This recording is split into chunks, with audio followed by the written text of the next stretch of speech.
going to start by showing you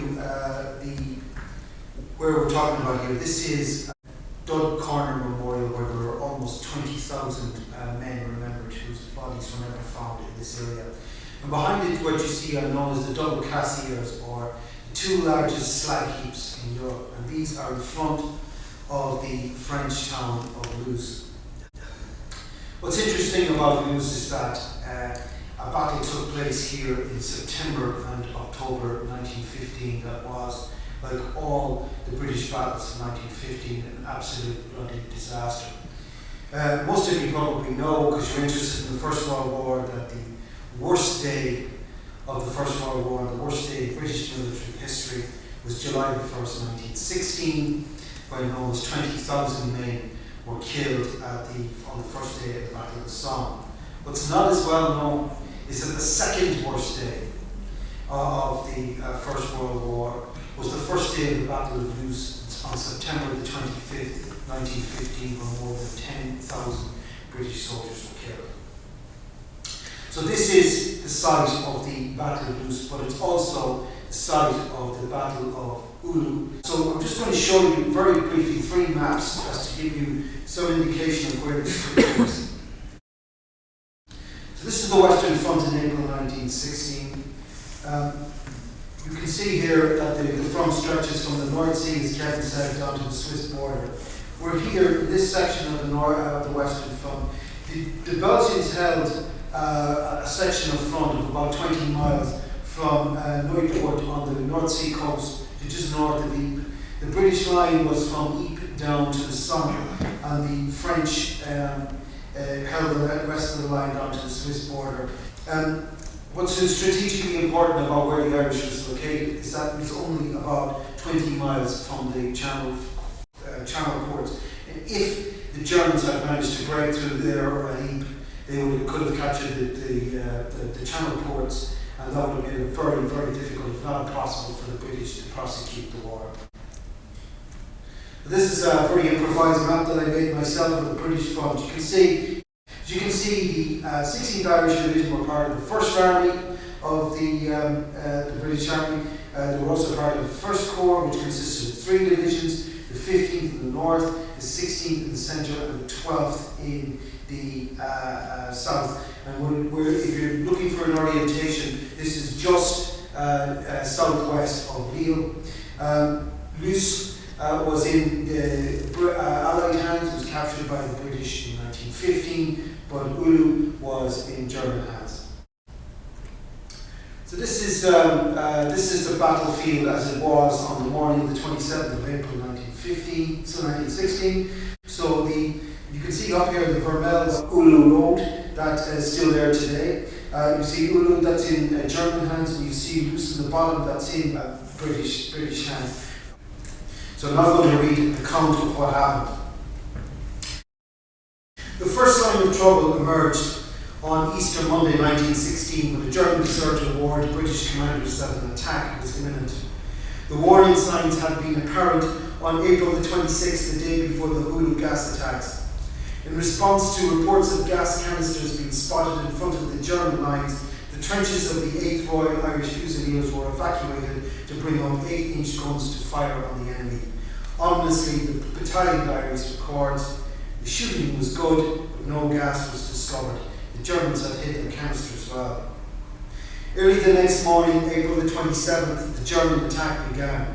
The weather was fine and warm with a light breeze, perfect conditions for a gas attack. The attack was made by regiments of the 4th Bavarian Division. At 4:35 a.m., the Germans opened up with machine guns and artillery fire on the Irish lines. The Germans knew the Irish would have no choice but to return fire. They would all approach the fire step to respond in kind, the front line trenches packed with men. 10 minutes later, and to plan, the Germans released chlorine gas from 3,800 cylinders on the Irish lines. A dense cloud of black gas and smoke between us and the sun drifted across the Irish lines, according to the Royal Dublin Fusiliers commanding officer, Lieutenant Colonel Edward Bellingham from County Louth. It was followed by heavy bombardment and by more gas that seemed to drift from the sap. These were trenches drug into no man's land, and craters occupied by the Germans for the assault. The density and scale of the gas was such that 2 kittens belonging to the commanding officers of the King's Own Scottish border was behind the lines started exhibiting signs of gas poisoning. Under cover of the gas, the German assaulting troops entered the Isle of Dublin's front line trenches, and the German artillery switched to the communication and rear trenches to prevent reinforcements arriving. The soldiers on both sides dreaded hand-to-hand combat most. Shells and machine gun bullets were at least anonymous, but in the trenches face-to-face and man-to-man it was kill or be killed. Rifles and machine guns were useless at close quarters. It was pistols, bayonets and grenades. The dead and wounded lay together often in a congealed mass of blood amidst the choking gas, which lent a greenish deadly pallor to everything it touched. In this encounter, the Dublins came off worst. Bellingham recorded in the regimental diary, nearly all the men were killed or wounded. They, the Germans, were put out again, and the line held for the rest of the day by the remnants of the 2 companies. In 2 days, the 8th Royal Dublin Fusiliers lost 368 men killed, wounded or missing out of a total battalion strength of 946. The list of casualties, which is included in the regimental diary, stretches to 10 pages. At the northern end of the Irish lines, the Germans shelled the support trenches of the 8th Royal Irish Fusiliers at around 5 a.m. The men moved up to the front line to return fire. The Germans occupied trenches vacated by the Falls, but feared that their trenches were too close for comfort to an enemy mine in no man's land. Just 6 men held the Germans back for a time. 2 were killed and 4 were injured. On the fronts of the 7th Inniskilling Fusiliers, the Germans infiltrated the trenches and separated B and C companies. Hand-to-hand combat ensued here as well. Men who had escaped the artillery and gas shells found themselves confronting bayonet-wielding German troops with grenades. Several prisoners were taken. In this tense outburst of savage combat, 66 men of the 7th Inniskillings were killed in the initial assault, but they held on and expelled the Germans. Their Brigadier General Philip Levison Gower commended their bravery. You have proved yourselves to be good men of your country. Ireland can be proud of you. Though they had the advantage of gas and surprise, the Germans too suffered dreadfully in this terrible business of trench raids. Their own dead numbered in the hundreds.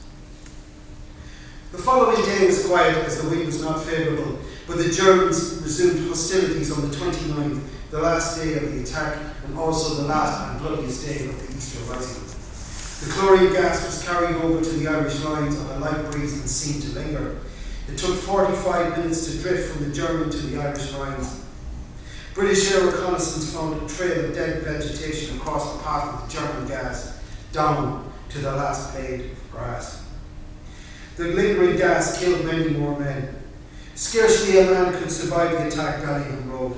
The casualties from gas poisoning were more severe than on the 27th, owing presumably to the gas clouds meeting and remaining stationary and concentrated over the trenches.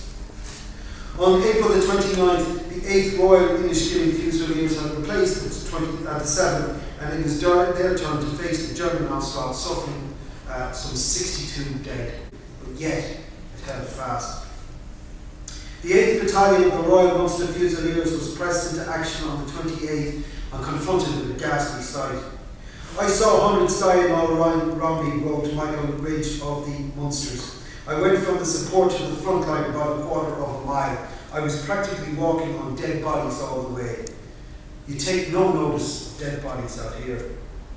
The grim business of burying the dead was left to the men of 47th Brigade who had been in reserve. I thought I was accustomed to war and all its frightfulness, yet this fairly staggers me, Captain Charles Weld of the 7th Leinster Regiment recorded in his diary. It was a ghastly sight. Hundreds of men who were gassed lay 3 deep on the fire step.